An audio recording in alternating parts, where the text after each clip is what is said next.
Hotep Família, mais um vídeo no canal. Desde já agradecendo a vocês, todas e todos, por estarem fazendo as inscrições no nosso canal, ativando o sininho de notificações, deixando o like de vocês.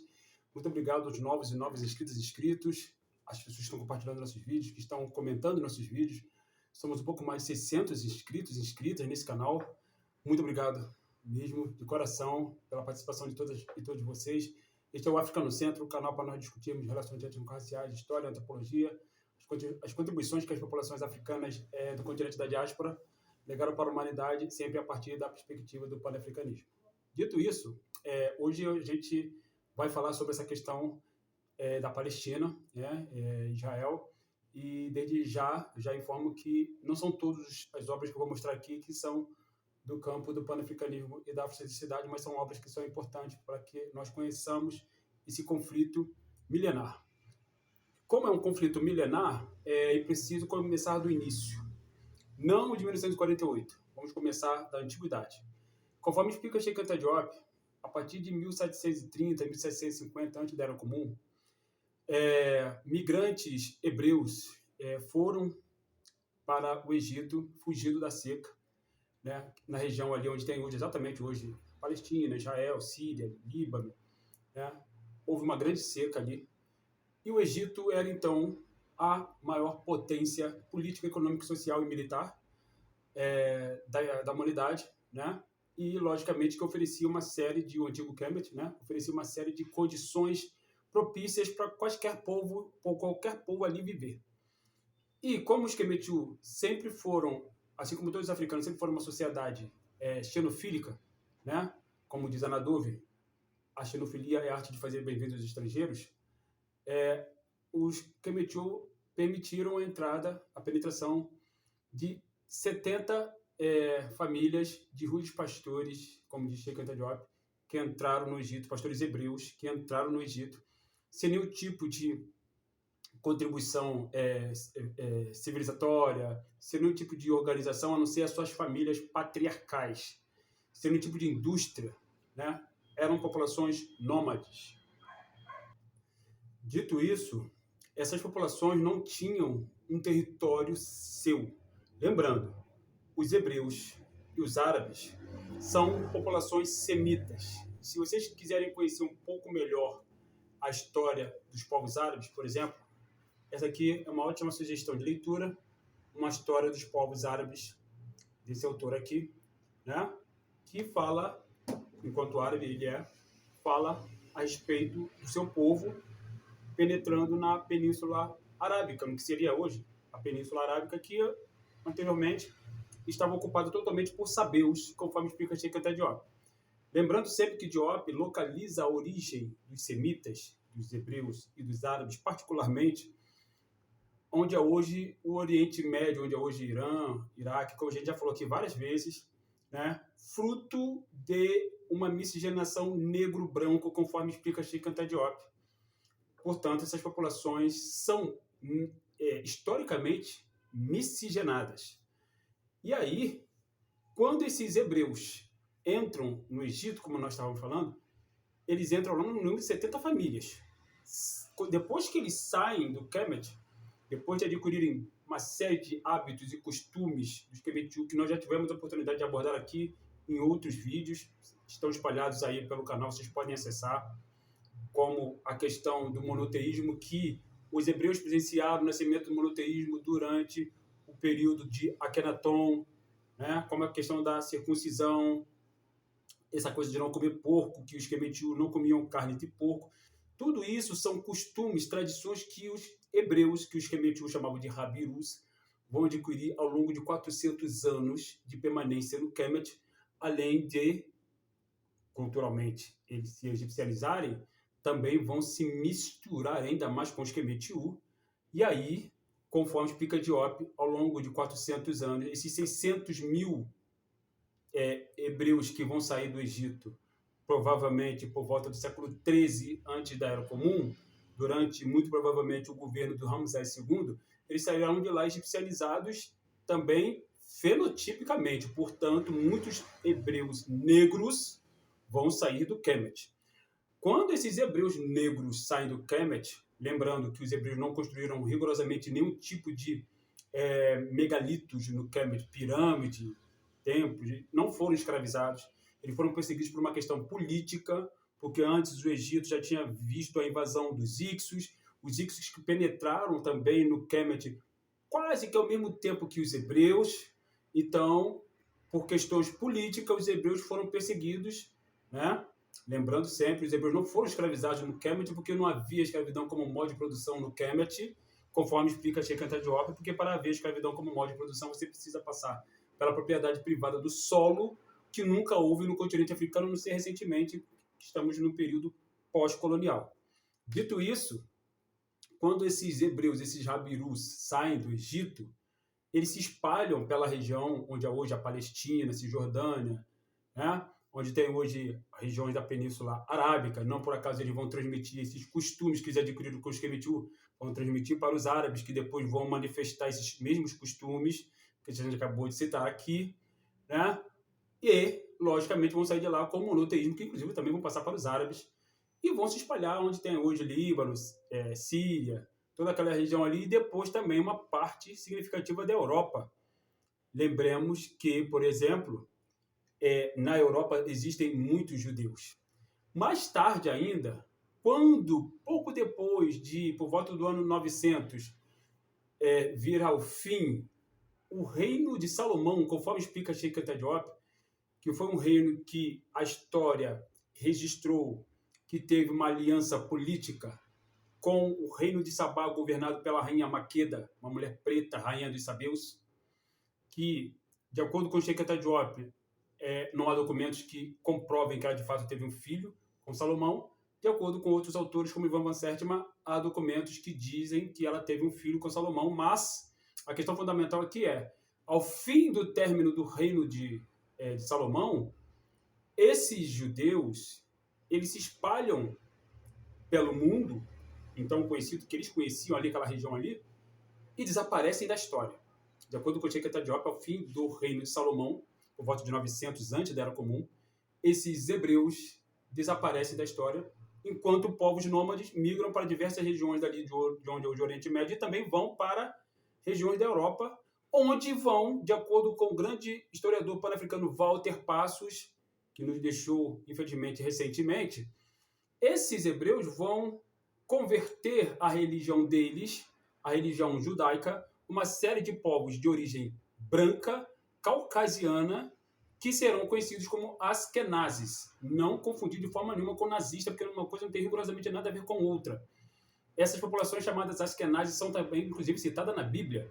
Essas populações chamadas askenazes são populações que estavam assentadas na região do Cáucaso, no sul da Rússia, onde tem hoje um país chamado Geórgia. Serão esses judeus, de acordo com Walter Passos, né, embebido totalmente da cultura hebraica por conta da questão de terem se convertido a essa religião, e lembrando que tanto a religião hebraica, quanto a religião protestante, quanto a religião católica, quanto a religião islâmica, são religiões proselitistas, panfletárias, né? Esses judeus europeus, né, eles vão se propagar por toda a Europa, mas vão desaparecer da história porque eles vão se espalhar por várias regiões dos países europeus. Somente por volta do século XIX, conforme explica Sheikh Anta Diop, é que os judeus vão reaparecer na história a partir de um movimento chamado sionismo, criado por um jornalista romeno chamado Theodor Herzl, que vivia na Áustria. Theodor Herzl, sabendo dos pogroms. O que são os pogroms? Pogroms eram processos de perseguição e encarceramento de judeus que esses judeus estavam sofrendo na Rússia czarista ainda, a Rússia pré-revolucionária, a Rússia ainda semi-feudal. Theodor Herzl vai propor que os judeus tenham um lar para chamar de seu, coisa que eles nunca tiveram na história. Os judeus nunca tiveram um lar para chamar de seu na história. Este lar, Theodor Herzl propõe que seja exatamente a Palestina, que seria, dentro da tradição judaica, estamos falando de história aqui, não de religião, dentro da tradição judaica, a tal terra prometida que Deus, dos hebreus, teria prometido àquele povo, né? E seria em busca dessa tal terra prometida que Moisés, ou Moshe, teria saído do Egito, né, por volta do século XIII antes da Era Comum, e migrado para a região onde seria hoje a Palestina, que tem esse nome desde a antiguidade, Palestina, porque o nome Palestina vem de Filistina, terra dos filisteus. Os filisteus são um povo que já habitava ali também aquela região da Palestina antes até dos hebreus chegarem. Os filisteus que tinham muita proximidade com povos pretos daquela região ali, que eram os cananeus, os fenícios e etc. O que acontece é que já nessa altura do campeonato, por volta do século XIX, a Palestina ela estava fortemente influenciada pelo islamismo e pela cultura árabe, porque os árabes, em 639 da nossa era, da Era Comum, eles expandem o islamismo que nasce com o profeta Muhammad, né, no século VI, e depois no século VII, quando o profeta Muhammad morre, em 632, a expansão islâmica ela ganha vulto, ganha força, ganha volume e se espalha por toda a região ali do Oriente Médio, né? Conquista regiões onde é hoje a Síria, Líbano, a própria Palestina, logicamente, e logicamente esses árabes vão se miscigenando com as populações dali, da Palestina, e também do próprio Egito, e mais tarde esses árabes vão islamizar todo o norte do continente africano, né? Lembrando sempre que não se pode chamar o norte do continente africano de África branca, porque de branco os árabes nunca tiveram rigorosamente nada, porque, conforme explica Diop, eles são um povo miscigenado, tal qual os hebreus. Dito isso, aquela região ali da Palestina, durante muito tempo, abrigou diferentes nações, diferentes culturas, diferentes religiões durante muito tempo. E, no século XIX, quando surge o sionismo, por Theodor Herzl, aquela região ali fazia parte do Império Turco-Otomano. Império Turco-Otomano que estava em vias de terminar, que estava começando a se fragmentar e se fragmentou definitivamente quando, em 1918, ao término da Primeira Guerra Mundial, ele perde para as potências de então que era União Soviética não, perdão, era Estados Unidos, França, Inglaterra, né? Porque o Império Turco-Otomano estava do lado da Alemanha, né? Do Império Austro-Húngaro. Esses grupos que perderam a Primeira Guerra Mundial, e aí, logicamente, como perdeu a Primeira Guerra Mundial, os territórios que então faziam parte do Império Turco-Otomano caíram nas mãos de ingleses e franceses que, de maneira absolutamente arbitrária, como eles costumam fazer, os europeus costumam fazer, fatiaram a região antes pertencente ao Império Turco-Otomano, a região inclusive da Palestina, da Síria, da Transjordânia, da Cisjordânia, do Líbano, em diferentes áreas de influência, uma parte cabendo à França, outra parte cabendo à Inglaterra, e a faixa de Gaza seria uma zona neutra, entre aspas, né? O que acontece é que, quando eles fizeram isso, foi o acordo Sykes-Picot, eles não respeitaram as divisões étnicas políticas que existem ali há milênios, da mesma forma como eles não respeitaram as diferentes nações africanas quando os europeus fatiaram o continente africano em diferentes áreas de influência. Praticamente igualzinho. Igualzinho quando, no século XIX, né, o Congresso de Berlim viu europeus fatiando o continente africano em diferentes áreas de influência porque eles estavam fazendo a sua Revolução Industrial que possibilitou a tal Primeira Guerra Mundial e também a Segunda, né? Em 1917, um ano antes de terminar a Primeira Guerra Mundial, foi assinada a Declaração Balfour, que, feita por autoridades inglesas, prometia aos judeus um lar na Palestina. De posse dessa ideia e desse apoio inicial dos ingleses, os judeus, fugindo dessa perseguição dos pogroms, começaram a migrar cada vez mais para a Palestina. O que acontece é que os palestinos não viram com bons olhos essa migração que começa tímida, mas vai paulatinamente aumentando, à medida que os judeus vão começando a ocupar uma série de regiões da Palestina, né, com o apoio da Inglaterra.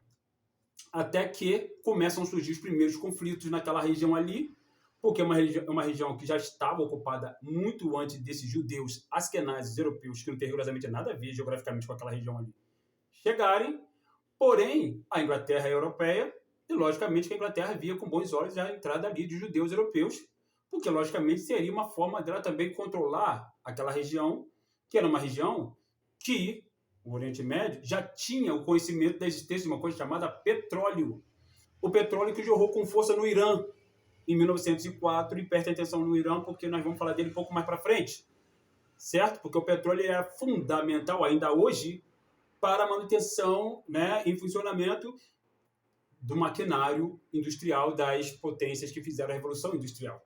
O que acontece é que, conforme o tempo ia passando, o número de migrantes judeus para a Palestina ia aumentando cada vez mais, e estava, logicamente, era questão de tempo até que explodisse o primeiro conflito entre judeus e palestinos.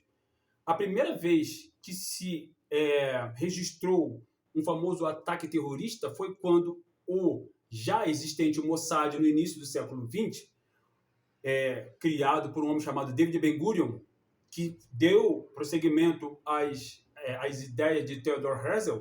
David Ben-Gurion, que seria o futuro líder de um Estado israelense, né? Isso está documentado aqui nessa obra, né? De Beirute a Jerusalém, está documentado aqui, por Thomas L. Friedman, que é um judeu, jornalista, né? Que publicou isso nessa obra. Esse ataque terrorista foi feito pelo Mossad contra forças inglesas que estavam brecando a chegada cada vez mais de judeus ali na Palestina, né? O que acontece é que os árabes da Palestina também estavam descontentes com os ingleses, porque via nos ingleses que, no primeiro momento, teriam prometido a eles também que haveria um Estado para os árabes, para os palestinos. Eles estavam dando apenas mais força para os judeus do que para os próprios árabes. Lembrando, os árabes, eles não são uma força coesa etnicamente falando. Eles têm suas diferenças políticas, diferenças de cunho religioso, as duas correntes xiita e sunita que existem. Então, os árabes da Palestina, no primeiro momento, contavam, agora já nos anos 30, contavam apenas, no primeiro momento, com eles mesmos e muito pouco com a tal apoio da Inglaterra. O que acontece é que nos anos 30 entra em cena um homem chamado Adolf Hitler. Adolf Hitler, que foi bancado por quem? Pelas potências capitalistas europeias, França, Inglaterra e também pelos Estados Unidos da América, para brecar o avanço socialista na Europa, porque a União Soviética, em 1922, nasceu pelas mãos de Vladimir Ilyich Lenin e estava fazendo a expansão do socialismo, e ele, esse socialismo, logicamente, com uma ideologia contrária ao capitalismo, não tinha interesses, logicamente, na parte capitalista da Europa, que esse socialismo prosseguisse. E, para isso, eles criaram a solução final, que foi o apoio a Adolf Hitler, manifestado quando um homem chamado Thomas J. Watson, que era presidente da IBM e também cônsul dos Estados Unidos na Alemanha, ofereceu a Hitler a tecnologia dos cartões perfurados Rollerite para que Hitler fizesse o censo dos judeus na Alemanha e depois na Europa nazista. Por que o Hitler queria fazer isso? E por que os judeus estavam sendo tão perseguidos? Porque os judeus são geralmente entendidos como aquele povo que teria matado Jesus de Nazaré. Jesus de Nazaré, que para os judeus não era rigorosamente ninguém, não significa nada para eles. Por isso que, muitas das vezes, essa perseguição aos judeus na Europa e na Alemanha nazista, né, contou com o apoio desse sujeito aqui, né, o Papa de Hitler. Conforme está documentado aqui nessa obra, e é preciso a gente fazer essa menção, porque isso não é por acaso. Porém, os judeus sempre contaram com um poder econômico fabuloso. E aí, Hitler, por conta disso, a fim de confiscar as propriedades destes judeus, confiscou essas propriedades e deportou muitos desses judeus para os campos de concentração nazistas e exterminou 6 milhões de judeus em números bem conservadores. E isso, após o final da Segunda Guerra Mundial, em 1945, fez com que a ONU, a Organização das Nações Unidas, que substituiu a Liga das Nações, que nasceu, né, em 1918, fez com que a ONU propusesse um lar para os judeus. A ONU ofereceu 3 lugares para os judeus, um na Argentina, um na Ásia, ali exatamente onde tem a Palestina, e outro em Uganda. Por que em Uganda? Porque havia, e ainda há, muitos judeus negros, aqueles que nós falamos que saíram do Kemet, estão muitos judeus na África. Os Palachás, os Lemba, os Ibos, no continente africano. Né? Só que, como esses judeus são europeus, eles disseram que não eram africanos. De fato, não são. Não por acaso, a sua seleção disputa, né, campeonatos europeus, enfim, eliminatória de Copa pela Europa, e etc., né, Eurocopa, etc., exatamente porque eles sabem que eles são os judeus askenazes e não os judeus bíblicos. Compreendem? Então, por conta disso que eles escolheram aquela região ali da Palestina para poder se instalar. E, assim que a independência foi declarada por David Ben-Gurion, em 1947, em 1948, se instala o Estado judeu, e aí, no mesmo ano já começam os problemas ali, quando um ataque, né, de surpresa ele foi feito pelo Egito, e depois, em 67, veio a Guerra dos 6 Dias, com o Egito atacando o Estado judeu, o Estado de Israel, sendo apoiado pela, então, União das Repúblicas Socialistas Soviéticas. Mas, logo em seguida, esse apoio da União Soviética ele foi substituído pelo apoio dos Estados Unidos, que viam com muito bons olhos, uma vez que a Inglaterra tinha saído de cena, né, daquela região ali, que viu com muito bons olhos o apoio incondicional à manutenção de um Estado judeu que seria o seu cão de guarda no Oriente Médio. Para a mídia burguesa, Israel é a única democracia do Oriente Médio.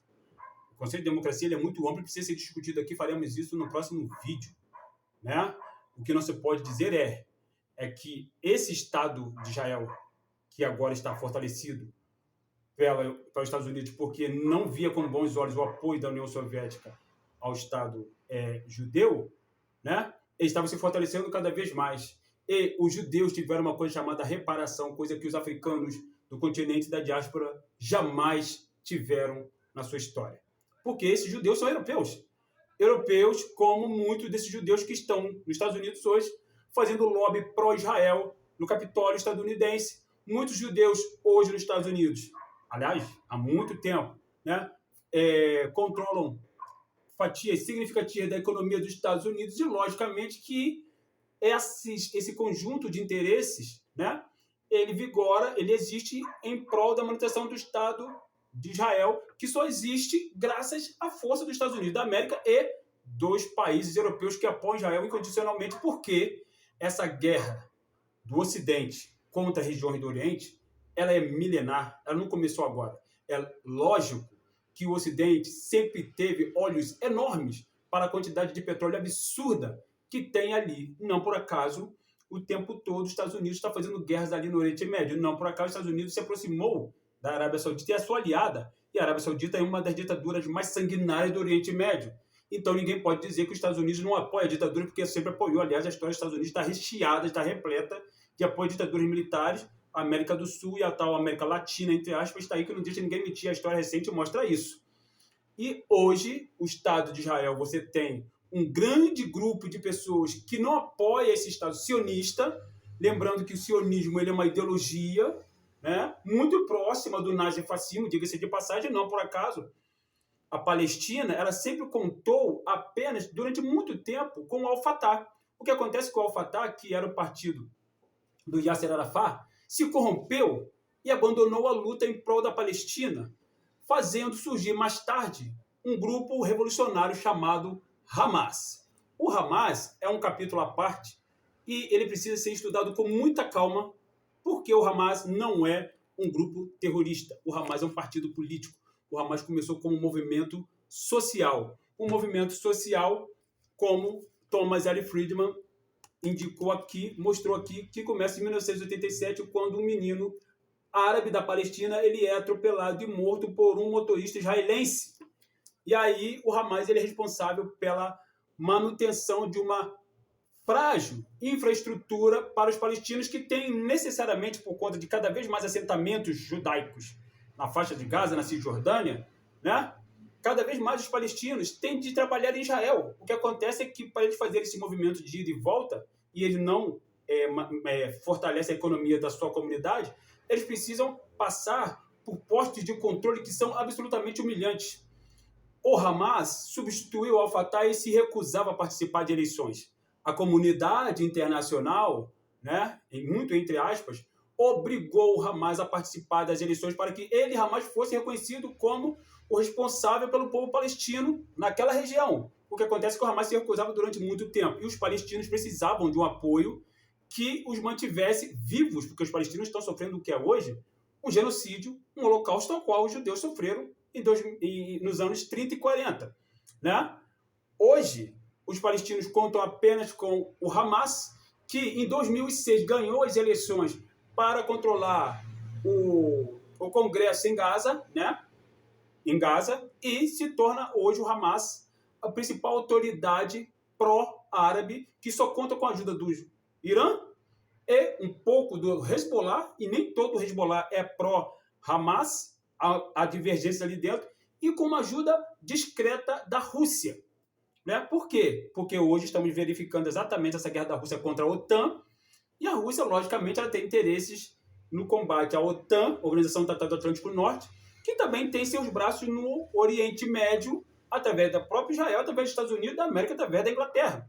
Não por acaso, França, Inglaterra, Alemanha, todos os países que fazem parte da OTAN, todos eles estão condenando sistematicamente, logicamente a mídia burguesa está divulgando isso, esse ataque do Hamas. Mas esse ataque do Hamas, é importante salientar que ele é a resposta de 56 anos de matança, de sistemático genocídio do povo palestino praticado pelo Estado israelense. Não confundir com o povo israelense, que nem todo o povo de Israel é a favor da manutenção desse Estado opressor, genocida.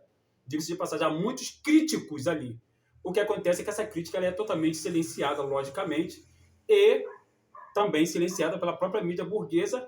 A presença do Hamas na região, que o Hamas ele funciona como o bote salva-vidas dos palestinos ali naquela região, porque o que Israel tensiona, em última instância, é uma limpeza étnica, tal qual os judeus sofreram nos anos 30 e 40, uma limpeza étnica naquela região, para poder Israel tomar definitivamente toda a região da antiga Palestina, com a ajuda, né, discursiva da mídia burguesa, que chama o Hamas o tempo todo de terrorista. O Hamas tem um braço armado, como qualquer Estado que se preza tem um braço armado.